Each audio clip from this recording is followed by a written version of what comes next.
Alrighty, so this is me teaching I submitted 4 lesson plans and I'm going to be teaching my 3rd lesson plan.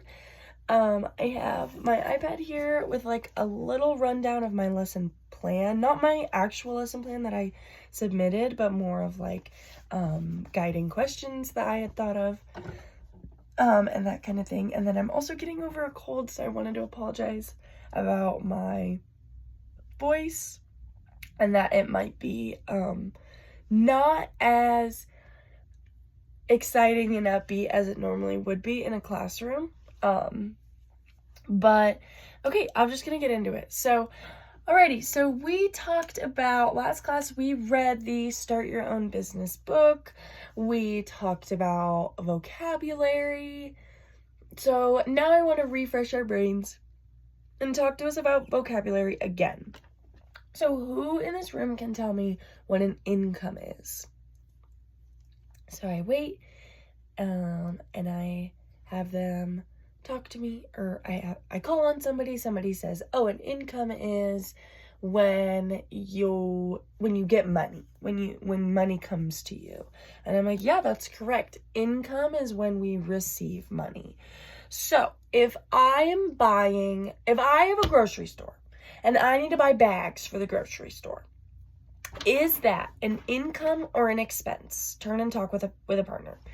So they'll turn and talk, and they'll talk about, well, I know what an income is. So if an income is receiving money, then an expense is expending money. It's getting rid of money. It's using it. It's spending it. Then I call on somebody, okay, so what is an expense? Is me buying bags for the grocery store an expense or an income? And then they tell me, okay, so what does it mean if something is short-term? If my grocery store is having a short-term sale on an item, does it mean that sale is going to last forever? No. Does that mean that sale is going to last a day? Yeah. Could it mean that the sale is going to last a week? Yeah. Could it mean that the sale is going to last a couple months? And they say no. Well, yeah, short term really it's changeable. So when we say short term versus long term, it kind of means, so when we set goals as a business will set goals for their short term, and usually their short term goals are going to be anything that's in a year. And a long term goal is anything that's going to be a year or longer. But you can set short-term goals for the week, for the month, for the day, that kind of thing. So, do we set goals in here for the week? Do we set goals for the day? Yeah. When we do our quote of the month, our job of the month, being respectful, being kind, being having good hallway expectations, are those short-term or long-term goals? Tough one, I know, yes. So when we set goals that will be the same for everybody all the time, it is going to be a long-term goal. When we do the student of the months, and it's your goal is to be very respectful for this month, that is a short-term goal. The long-term goal is that the respect that you learned in that month sticks with you for the rest of elementary school, right? That's going to be short-term versus long-term. So we read chapter 1 of the Start Your Own Business book. So I want you guys to turn and talk with a partner, or 2 or 3 of you guys turn and talk to each other, and I want you to tell me, or not tell me, but tell your little group what you guys remember about the book. It could be anything. It doesn't have to be what you learned. It could be, I remember there was a dog. I remember this gal did a dog washing business. I just want you to turn and talk with a partner about anything that you can remember from the book, because we're going to talk about it. Okay, so they'll turn and talk, we'll have a discussion about what they remember. There was a dog washing business. They talked about advertising, they talked about a garage sale, a bake sale, that kind of thing.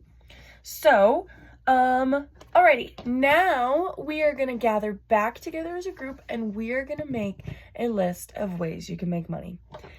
I would like you to think about third grade ways, to make money, but I will accept any general money-making activities. So, a student says, oh, well, in the book they talked about dog washing. Yep, dog washing, great way to make money. What about dog sitting or just pet care in general? Does it have to be a dog to make money? No, it could be a cat, it could be a bird, it could be a hamster, it could be a fish. I'm just gonna put pet care up here. Is everybody okay with pet care? Okay. Anything else? Lemonade stand. Love it. A lemonade stand. Does it have to be lemonade? What if it's cold outside? Are we going to be selling ice cold lemonade? No, probably not. Maybe hot chocolate.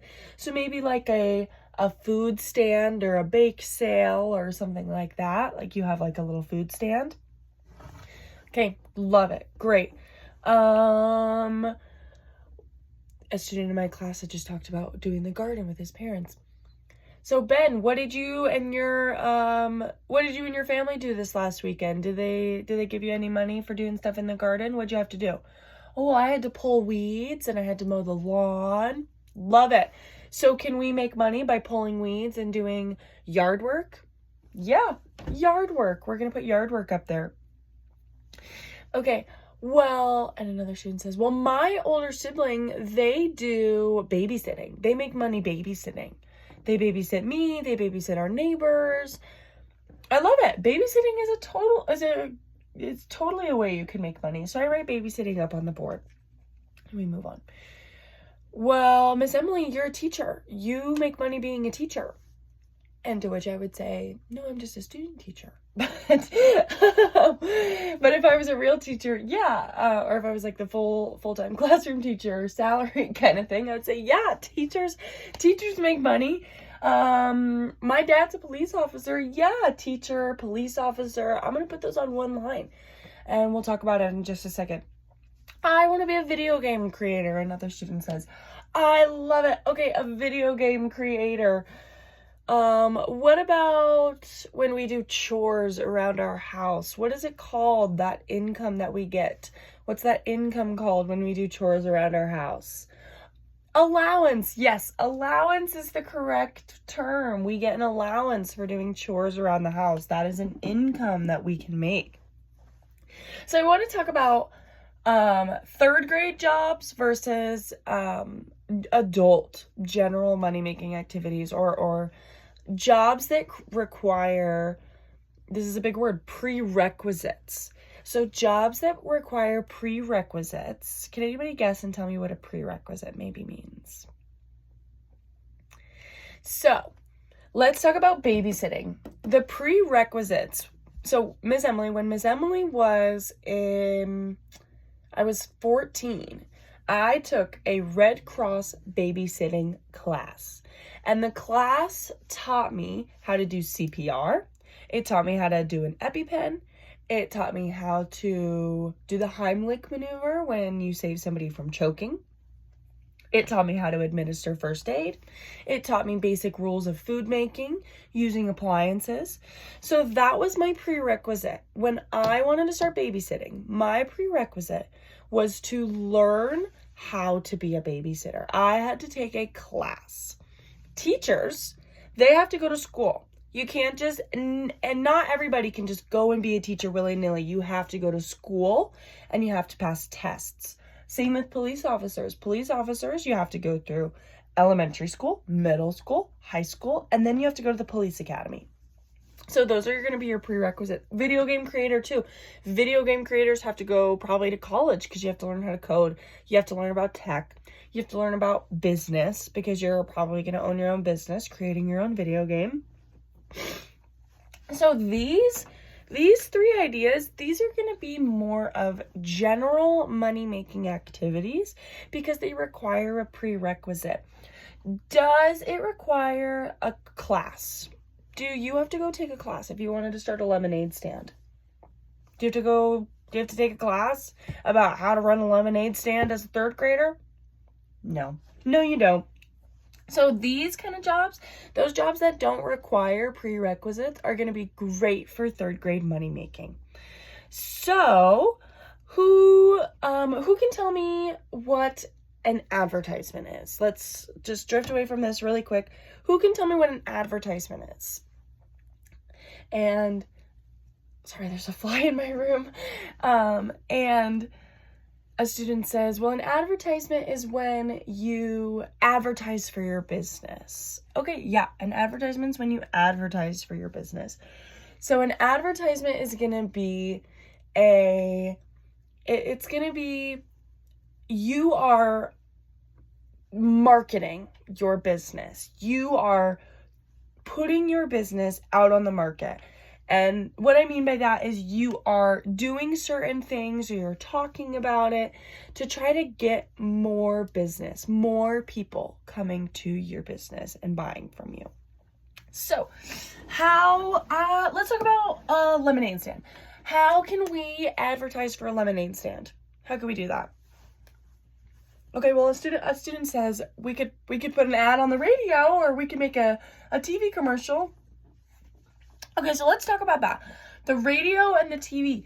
Do you think that it is free to make a commercial? No, probably not. So, does anybody have the money to make a commercial right now? Before the lemonade stand, you have no income yet. Do we have money to make a TV commercial or a radio commercial? Probably not. Not to mention, too, you not only have to pay to make the commercial, you also have to pay to put the commercial onto TV or onto the radio station. So those advertising techniques might be a little too expensive, not very reasonable for our third grade lemonade stand. Okay, another student says, well, we can make a poster. We can make flyers.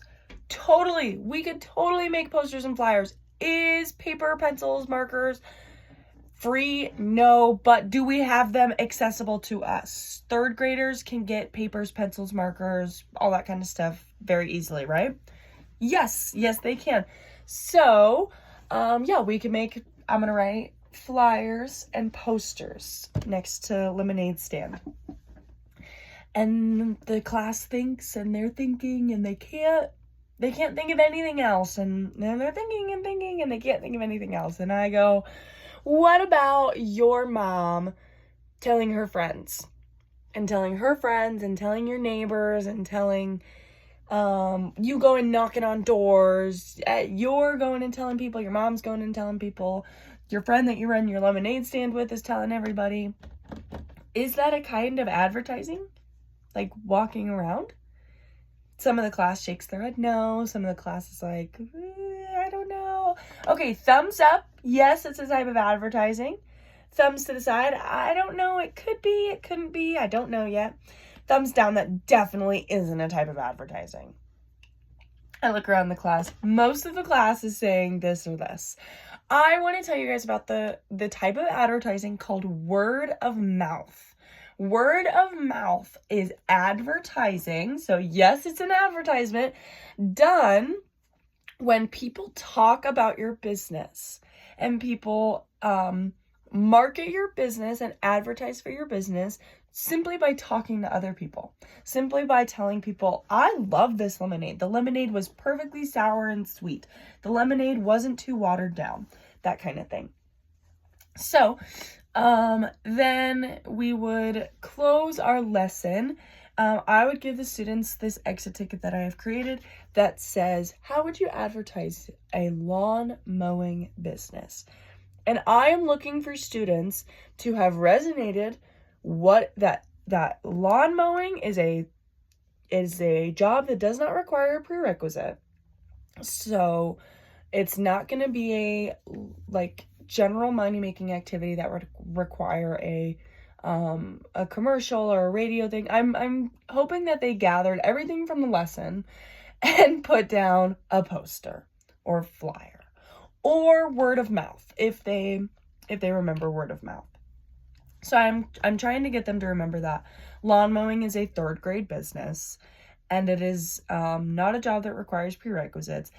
And the certain type of advertising that you do for jobs like that is not going to be as large scale as police academy or that kind of thing. So yeah, sorry I went over my time by about 5 minutes, but I'll yeah, that was it. Thank you so much.